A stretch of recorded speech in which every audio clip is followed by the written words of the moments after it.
Hello all dear aspirants and warmly welcome है दोस्तों आप सभी लोगों का आईएफएस के इस शानदार और बहुत बेहतरीन प्लेटफॉर्म के ऊपर। दोस्तों आज ऑल यू नो गैडबी 2025 का रिजल्ट लग चुका है और आईएफएस के शानदार और मेहनती बच्चों ने इस एग्ज़ाम में जो है बहुत कुछ एक्सेप्शनल परफॉर्मेंस दिया है। तो हम बात कर रहे हैं उन सभी टॉपर स्टूडेंट्स के साथ, रैंकर स्टूडेंट्स के साथ। आज हमारे साथ जुड़ गई है एक ऐसी ही कैंडिडेट जिन्होंने इस एग्ज़ाम्स को बहुत ही ज़बरदस्त रैंक के साथ क्वालिफाई किया है। तो जानते हैं उनकी जर्नी क्या रही थी इस एग्ज़ाम्स के लिए, उसी के साथ साथ उन्होंने किस तरीके से प्रिपरेशन की थी और भी क्या चीज़ें रही, तो उनके ही थ्रू जानते हैं, समझते हैं। तो हाय,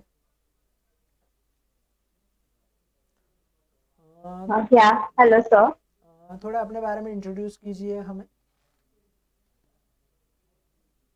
okay, so hello everyone. I'm Samruddhi and I did my BSc from Nashik, Maharashtra. I did it from biotechnology. और Yeah, आपकी रैंक क्या that's रही है it. अकेडमी में? And my rank in GATB is 51. Okay, तो आपकी rank जो है 51 रही है। पहले तो समृद्धि आपको बहुत सारा कॉन्ग्रेचुलेट करना चाहूँगा मेरी तरफ से, पूरा एफएस फैमिली की तरफ से। अब मुझे ये बताइए कि Yes, thank you. अ, आपकी ये जर्नी जो है गैटबी के प्रिपरेशंस की, वो कब से शुरू हुई थी? एक्चुअली मैं सेकेंड ईयर से थोड़ा थोड़ा कर रही थी, बट फुल फ्लेज मैंने अक्टूबर नवंबर से स्टार्ट किया। थर्ड ईयर के अक्टूबर नवंबर में। ओके, तब से जो है आपने और मतलब जम के पढ़ाई की है, ज़्यादा से ज़्यादा पढ़ाई की। तो आप कैसे पढ़ते थे? मतलब आपने कोई कोर्स या लिया था या सेल्फ स्टडी थी या यूट्यूब से पढ़ते थे? एक्चुअली मैंने पूरा सब यूट्यूब से ही पढ़ा। या मैं आपके फ्री लेक्चर्स वगैरह देखती थी और रेफरेंस बुक में से मैंने ज्यादा किया। तो पाथ फाइंडर के रेफरेंस बुक मैंने रेफर किए और आपके वीडियोस देखे। ओके, तो आईएफएस का यूट्यूब प्लेटफॉर्म से जो है आपने पूरा पढ़ा है। अब मुझे ये या बताइए कि जैसे गैडबी है तो भाई शुड यू प्रिपेयर फॉर गैडबी? आपको गैडबी के लिए क्यों प्रिपेयर कर, मतलब मन में लगा कि इस एग्जाम्स को प्रिपेयर करना चाहिए?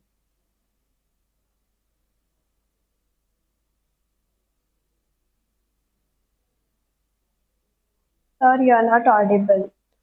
मैं ये पूछ रहा हूँ कि आपको क्यों लगा कि इस एग्जाम्स को प्रिपेयर करना चाहिए, क्या इंस्पिरेशंस था आपका इसके बिहाइंड? ओके, तो फर्स्ट ऑफ ऑल गैडबी में से आपको डीबीटी सपोर्टेड कॉलेज में एडमिशन मिल जाता है। सेकेंडली, लाइक गैडबी में बहुत सारे ऑप्शंस रहते हैं एंड प्लस आपको स्टाइपेंड भी मिल जाता है। अच्छा, इसलिए गैडबी was my first preference rather than IIT JAM and CUE. Okay, तो आपको मतलब ये इन चीज़ों ने प्रभावित किया है कि सबसे पहले डीबीटी फंडेड कॉलेज मिलेंगे, दूसरी बात तो स्टाइफंड मिलेगा, और तीसरी चीज़ है बहुत अच्छी यूनिवर्सिटीज़ आपको देखने को मिलती है। तो फिर मुझे ये बताइए कि जब या आपने गैडबी के लिए प्रिपरेशन स्टार्ट कर दी, तो गैडबी को अगर देखा जाए तो सेक्शन ए भी है, सेक्शन बी भी है, तो कैसे पढ़ते थे फिर आप? या मेरा जो फिजिक्स केमिस्ट्री है वो थोड़ा वीक था। इसलिए मैंने बायो पे ज्यादा फोकस किया। मतलब बायो में भी मुझे बायोटेक वाला ही ज्यादा इंटरेस्टेड था। तो मैंने सबसे पहले बायोकेम से स्टार्ट किया because biochem is very lengthy. And after that मैंने सेल बायो, मॉल बायो वगैरह स्टार्ट किया। ओके, तो उसके बाद जो है या आपने सेल जैसे बायोलॉजी, वेटेड। मॉलिक्यूलर बायोलॉजी, इन सारी चीज़ों को पढ़ा। या ठीक है, बहुत अच्छी बात है। एंड उसके बाद मैंने मैथ्स पे ज्यादा फोकस किया rather than physics and chemistry. Maths और जनरल एप्टीट्यूड। हम्म, या फिजिक्स केमिस्ट्री मैंने इतना नहीं किया पर मैंने किया था। ओके, तो फिजिक्स केमिस्ट्री जो है आपने इतना नहीं या किया था बट किया था। अब मुझे ये या बताइए कि जब सेक्शन बी के लिए पढ़ते हो तो सेक्शन बी में आपको वेरियस सब्जेक्ट्स और यूनिट देखने को मिलते हैं, जैसे बायोकेमिस्ट्री है, सेल बायोलॉजी है, मॉलिक्यूलर बायोलॉजी है, उसी के साथ साथ इम्यूनोलॉजी, माइक्रो, सारे लगभग bio process engineering, chemical engineering, bio informatics जैसे यूनिट। तो आपने इन यूनिट्स के लिए कैसे प्रिपेयर किया था? क्या अलग अलग यूनिट के लिए क्या अलग स्ट्रैटेजी यूज की थी या कैसे पढ़ते थे आप? पहले तो मैंने पूरा वेटेज को एनालाइज कर लिया था कि किसका वेटेज किसको ज्यादा है। फिर मैंने पहले मेरे इंटरेस्ट पे ज्यादा फोकस किया, जैसे कि मुझे इम्यूनोलॉजी पसंद था या फिर मुझे माइक्रो मॉलिक्यूलर बायोलॉजी ज्यादा पसंद था। तो मैंने उस पे ज्यादा फोकस किया, मतलब पहले एक लिंक क्रिएट हो गई स्टडी करने की, पढ़ाई करने की। तो मैंने पहले मेरे इंटरेस्टेड सब्जेक्ट्स पे ज्यादा फोकस किया, एंड देन मैंने आगे आगे लाइक मुझे माइक्रोबायोलॉजी थोड़ा हार्ड लगता था, फिर मैंने माइक्रोबायोलॉजी किया क्योंकि वो लिंक पहले ही लग गई थी पढ़ाई करने।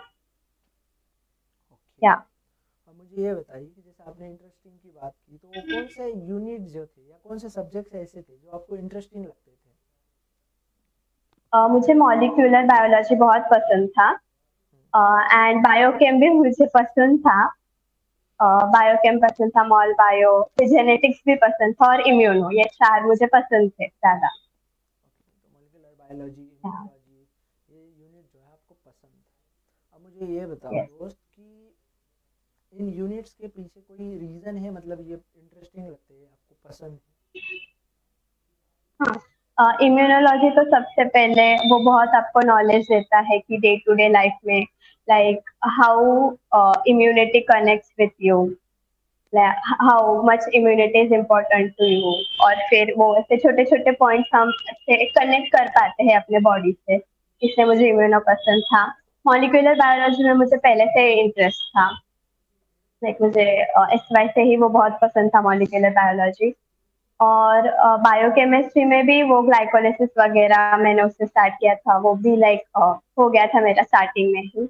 या ओके, तो ये सारे रीजंस थे आपको ये चीज़ें पसंद थी। अब मुझे थोड़ा और आगे जाके मैं आपसे पूछता हूँ कि आपको कौन से यूनिट जो है अब हार्ड लगते थे, दिक्कत होती थी उन यूनिट्स को पढ़ने में, प्रॉब्लम्स होते थे?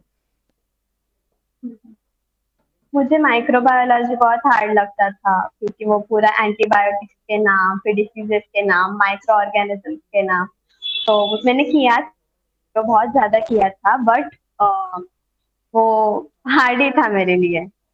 माइक्रो माइक्रो का वेटेज भी बहुत ज्यादा है, इसलिए मैंने ज्यादा किया था micro, but I don't use to like it. Okay. या फिर मैंने माइक्रो मुझे बेसिकली हार्ड लगता था। ओके, अब मुझे ये बताइए कि क्वेश्चन या प्रैक्टिस की और रिवीजन की क्या स्ट्रैटेजी रहती है? आपने आपके खुद के नोट्स प्रिपेयर किए थे इसके लिए? हाँ, मैंने नोट्स प्रिपेयर किए थे पहले तो आपकी वीडियोस में। मतलब 4 बजे मैं उठती थी, एंड 4 to 1 में पढ़ाई करती थी, 1 बजे दोपहर तक। या तो तब तक मेरा 7 8 आवर्स का स्टडी हो जाता था। तो आपके प्लेलिस्ट दिखते थे ऐसे 1.5x 2x पे, फिर नोट्स बन जाते थे, and then I use to revise that notes after 5 and 6 o'clock। या एंड क्वेश्चन प्रैक्टिस मैंने तो सबसे पहले पीवाईक्यूज, लाइक मैंने वगैरह ली पहले, सबसे पहले पीवाईक्यूज के थे, आई पास के मेरे पास बुक थी पीवाईक्यूज की। या तो मैंने उससे पहले पीवाईक्यूज पे मैंने मतलब मेरी जर्नी स्टार्ट करने से भी पहले मैंने पीवाईक्यूज को एनालाइज किया था। पीवाईक्यूज मैंने सबसे पहले किए, एंड देन क्वेश्चन प्रैक्टिस भी की मैंने। वो लास्ट लास्ट मतलब मेरा हो गया था सिलेबस ऑलमोस्ट, तो मैंने लास्ट 1 1.5 महीना सिर्फ क्वेश्चन प्रैक्टिस। ओके, तो क्वेश्चन प्रैक्टिस की कैसी मतलब आपकी स्ट्रैटेजी रही थी, बताओगे थोड़ा? ओके। या सबसे मैंने तो आपका वो बुक लिया था, क्वेश्चन वाला एंड पीवाईक्यूज वाला, वो और आईफास की टेस्ट सीरीज ली थी। तो आई यूज टू लाइक मैं 1 2 टेस्ट लगाती थी दिन में, एंड फिर मॉक टेस्ट पूरे वीक के बाद। या ओके, तो ये आपकी पूरी स्ट्रैटेजी रही थी। अब मुझे थोड़ा आगे जाता हूँ, या मैं आपसे ये सवाल पूछता हूँ कि जो भी फ्यूचर एस्पिरेंट्स होंगे, जो भी आपको देख के आपके जूनियर होंगे, जो पढ़ना शुरू करेंगे, तो उनके लिए क्या सलाह देना चाहोगे, क्या सजेशन देना चाहोगे? या तो सबसे पहले जितना हो सके उतना जल्दी स्टार्ट करो, क्योंकि एंडिंग एंडिंग में ऐसा लगता है हमको कि बहुत टाइम है, बट नहीं, वो कॉलेज का एग्जाम, कॉलेज के प्रोजेक्ट्स आ जाते हैं, फिर बीच में बीमारी वगैरह आ जा सकती है। इसलिए जितना हो सके उतना जल्दी स्टार्ट करो। क्वेश्चन प्रैक्टिस को लाइक अवॉइड मत करो, question practice is very important, क्योंकि कभी कभी हम जो लाइक पढ़ते हैं ना उससे बहुत अलग क्वेश्चन आते हैं, इसलिए क्वेश्चन प्रैक्टिस हो जानी चाहिए पहले से ही। और फिर जो वीक है ना, उस पे ज्यादा फोकस करने से अच्छा है अपने स्ट्रॉन्ग पॉइंट्स और स्ट्रॉन्ग बनाओ। And analysis is very important. मतलब ऐसे ही ब्लाइंडली जर्नी स्टार्ट करने से पहले पूरा एनालाइज करो कि वेटेज किसको ज्यादा है, या फिर कौन सा सब्जेक्ट हार्ड है, कौन सा सब्जेक्ट इजी है। ऐसा analysis is more important then hard work, I think. मतलब अच्छे से स्ट्रैटेजिकली आपका एनालिसिस हो गया ना, तो इट्स नॉट दैट डिफिकल्ट, सब लोग कर सकते हैं। हाँ। चलिए, और अब आगे आपका क्या प्लान है? अभी मुझे बायोटेक में ही कंटिन्यू करना है। And I am like looking for good colleges like BHU या फिर HCU हो गया, लाइक दैट। ओके, ठीक है। चलिए, तो थैंक यू सो या मच फॉर शेयरिंग योर